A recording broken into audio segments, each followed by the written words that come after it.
برادرانی اسلام، ہر کام جو انسان کرتا ہے اس میں دو چیزیں لازمی طور پر ہوا کرتی ہیں۔ ایک چیز تو وہ مقصد ہے جس کے لیے کام کیا جاتا ہے، اور دوسری چیز اس کام کی وہ ہاتھ شکل ہے جو اس مقصد کو حاصل کرنے کے لیے اختیار کی جاتی ہے۔ مثلا کھانا کھانے کے فعل کو لیجئے۔ کھانے سے آپ کا مقصد زندہ رہنا اور جسم کی طاقت کو بحال رکھنا ہے۔ اس مقصد کو حاصل کرنے کی صورت یہ ہے کہ آپ نوالے بناتے ہیں، منہ میں لے جاتے ہیں، دانتوں سے چباتے ہیں اور حلق کے نیچے اتارتے ہیں۔ چونکہ اس مقصد کو حاصل کرنے کے لیے سب سے زیادہ کاریگر اور سب سے زیادہ مناسب طریقہ یہی ہو سکتا تھا، اسی لیے آپ نے اسی کو اختیار کیا۔ لیکن آپ میں سے ہر شخص جانتا ہے کہ اصل چیز وہ مقصد ہے جس کے لیے کھانا کھایا جاتا ہے، نہ کہ کھانے کے پھیل کی صورت۔ اگر کوئی شخص لکڑی کا برادہ یا راگ یا مٹی لے کر اس کے نوالے بنائے اور منہ میں لے جائے اور دانتوں سے چبا کر حلق کے نیچے اتار لے تو آپ اسے کیا کہیں گے؟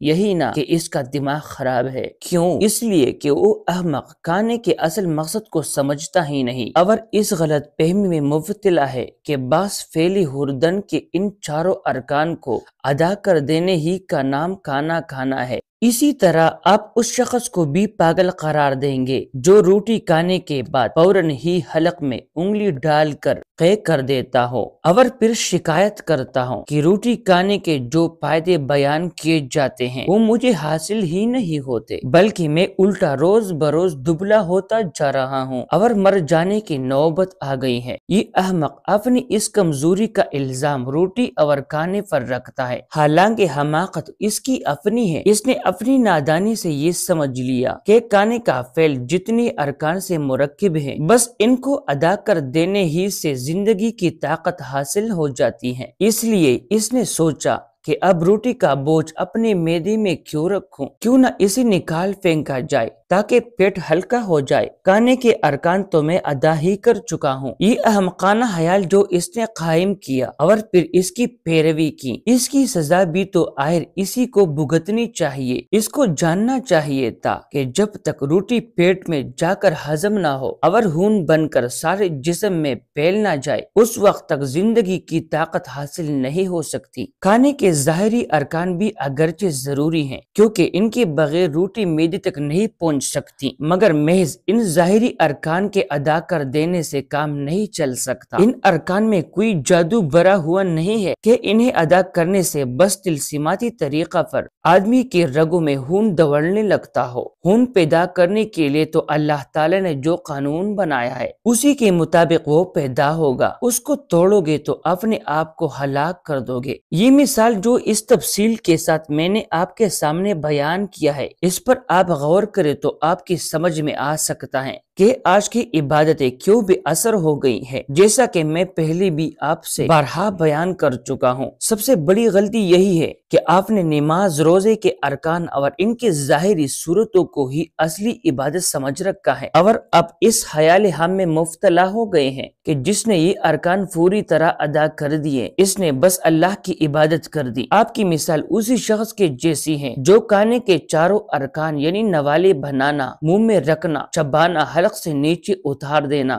بس انہیں چاروں کے مجموعی کو کھانا سمجھتا ہے، اور یہ خیال کرتا ہے کہ جس نے یہ ارکان ادا کر دیے اس نے کھا لیا اور کھانے کے فائدے اس کو حاصل ہونے چاہیے، اس نے ان ارکان کے ساتھ مٹی اور پتھر اپنے پیٹ میں اتارے ہوں یا روٹی کھا کر فوراً قے کر دی ہوں۔ اگر حقیقت میں آپ لوگ اس حماقت میں مبتلا نہیں ہو گئے ہیں تو مجھے بتائیے کہ یہ ماجرا کیا ہے کہ جو روزہ دار صبح سے شام تک اللہ تعالیٰ کی عبادت میں مشغول ہوتا ہے وہ اس عبادت کی حالت میں جھوٹ کیسے بولتا ہے، غیبت کیسے کرتا ہے، بات بات پر لڑتا کیوں ہے، اس کی زبان سے گالی کیوں نکلتی ہیں، وہ لوگوں کا حق کیسے مار کھاتا ہے، حرام کھانے اور حرام کھلانے کے کام کس طرح کر لیتا ہے، اور پھر یہ سب کام کر کے بھی اپنی نزدیکی کیسے سمجھتا ہے کہ میں نے خدا کی عبادت کی۔ کیا اس کی مثال اس شخص کی جیسی نہیں ہے جو راکھ اور مٹی کھاتا ہے اور محض کھانے کے چار ارکان ادا کر دینے کو سمجھتا ہے کہ کھانا اسی کو کہتے ہیں؟ پھر مجھے بتائیے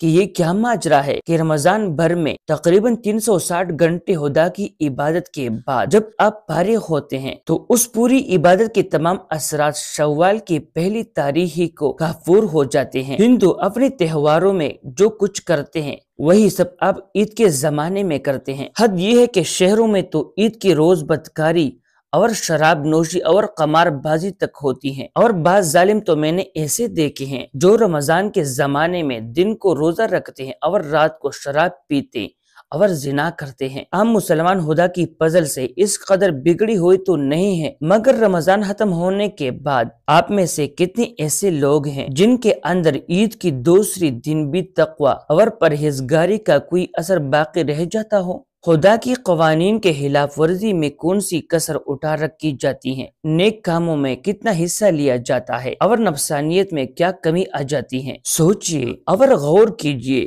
کہ اس کی وجہ آخر کیا ہے۔ میں آپ کو یقین دلاتا ہوں اس کی وجہ صرف یہ ہے کہ آپ کے ذہن میں عبادت کا مفہوم اور مطلب ہی غلط ہو گیا ہے۔ آپ یہ سمجھتے ہیں کہ سحری سے لے کر مغرب تک کچھ نہ کھانے اور نہ پینے کا نام روزہ ہے اور بس یہی عبادت ہے، اس لیے روزے کی تو آپ پوری حفاظت کرتے ہیں۔ خدا کا خوف آپ کے دل میں اس قدر ہوتا ہے کہ جس چیز میں روزہ ٹوٹنے کا ذرا سا بھی اندیشہ ہو اس سے آپ بچتے ہیں۔ اگر جان پر بھی بن جائے تب بھی آپ کو روزہ توڑنے میں تعمل ہوتا ہے، لیکن آپ یہ نہیں جانتے کہ یہ بھوکا پیاسا رہنا اصل عبادت نہیں بلکہ عبادت کی صورت ہے، اور یہ صورت مقرر کرنے سے مقصود یہ ہے آپ کے اندر خدا کا خوف اور خدا کی محبت پیدا ہو، اور آپ کے اندر اتنی طاقت پیدا ہو جائے کہ جس چیز میں دنیا بھر کے فائدے ہو مگر خدا ناراض ہوتا ہو اس سے اپنی نفس پر جبر کر کے بچ سکیں، اور جس چیز میں ہر طرح کے خطرات اور نقصانات ہو مگر خدا اس سے خوش ہوتا ہو اس پر آپ اپنی نفس کو مجبور کر کے آمادہ کر سکیں۔ یہ طاقت اسی طرح پیدا ہو سکتی تھی کہ آپ روزے کے مقصد کو سمجھتے اور مہینہ بھر تک آپ نے خدا کے خوف اور خدا کی محبت میں اپنی نفس کو خواہشات سے روکنے اور خدا کی رضا کے مطابق چلانے کی جو مشق کی ہے اس سے کام لیتے، مگر آپ تو رمضان کے بعد ہی اس مشق کو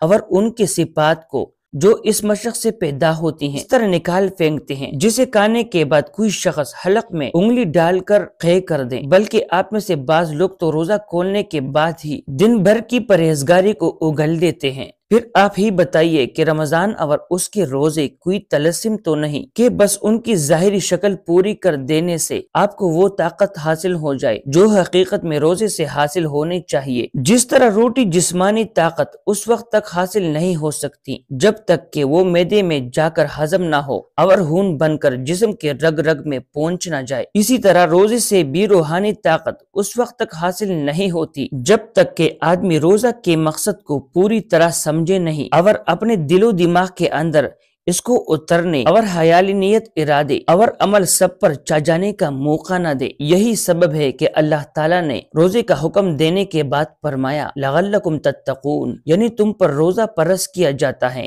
شاید کہ تم متقی و پرہیزگار بن جاؤ، یہ نہیں فرمایا کہ اس سے ضرور متقی و پرہیزگار بن جاؤ گے، اس لیے کہ روزے کا نتیجہ تو آدمی کی سمجھ بوجھ اور اس کی ارادی پر موقوف ہے۔ جو اس کے مقصد کو سمجھے گا اور اس کے ذریعے سے اصل مقصد کو حاصل کرنے کی کوشش کرے گا تو وہ توڑا یا بہت متقی بن جائے گا، مگر جو مقصد ہی کو نہ سمجھے گا اور اسے حاصل کرنے کی کوشش ہی نہ کرے گا اسے کوئی فائدہ حاصل ہونے کی امید نہیں کی جا سکتی۔ نبی اکرم صلی اللہ علیہ وآلہ وسلم نے مختلف طریقوں سے روزے کے اصل مقصد کی طرف توجہ دلائی ہے اور یہ سمجھایا ہے کہ مقصد سے غافل ہو کر بھوکا پیاسا رہنا کچھ مفید نہیں، چنانچہ فرمایا ترجمہ، جس کسی نے جھوٹ بولنا اور جھوٹ پر عمل کرنا ہی نہ چھوڑا تو اس کا کانا اور پانی چڑھا دینے کی اللہ کو کوئی حاجت نہیں۔ دوسری حدیث میں ہے کہ محمد صلی اللہ علیہ وآلہ وسلم نے فرمایا ترجمہ، بہت سے روزدار ایسے ہیں کہ روزے سے بھوک پیاس کے سوا ان کے پلے کچھ نہیں پڑتا، اور بہت سے راتوں کو کڑے رہنے والے ایسے ہیں کہ اس قیام سے رد جگہ کے سوا ان کے پلے کچھ نہیں پڑتا۔ ان دونوں حدیثوں کا مطلب بالکل صاف ہے۔ ان سے صاف طور پر معلوم ہوتا ہے کہ محض بھوکا اور پیاسا رہنا عبادت نہیں ہے، بلکہ اصل عبادت کا ذریعہ ہے، اور اصل عبادت ہے خوف خدا کی وجہ سے خدا کے قانون کی خلاف ورزی نہ کرنا، اور محبت الہی کی بنا پر ہر اس کام کے لیے شوق سے لپکنا جس میں محبوب کی خوشنودی ہو، اور نفسانیت سے بچنا جہاں تک بھی ممکن ہو۔ اس عبادت سے جو شخص غافل رہا، اس نے خواہ مخواہ اپنے پیٹ کو بھوک پیاس کی تکلیف دی۔ اللہ تعالیٰ کو اس کی حاجت کب تھی کہ 12-14 گھنٹے کے لیے اس نے کھانا پینا چھوڑ دیا، اور روزے کی اصل مقصد کی طرف نبی اکرم صلی اللہ علیہ وآلہ وسلم اس طرح توجہ دلاتے ہیں۔ ترجمہ یعنی جس نے روزہ رکھا ایمان اور احتساب کے ساتھ، اس کے تمام پچھلے گناہ معاف کر دیے گئے۔ ایمان کا مطلب یہ ہے کہ خدا کے متعلق ایک مسلمان کا جو عقیدہ ہونا چاہیے وہ عقیدہ ذہن میں پوری طرح تازہ رہے، اور احتساب کا مطلب یہ ہے کہ آدمی اللہ تعالیٰ ہی کی رضا کا طالب ہو، اور ہر وقت اپنے خیالات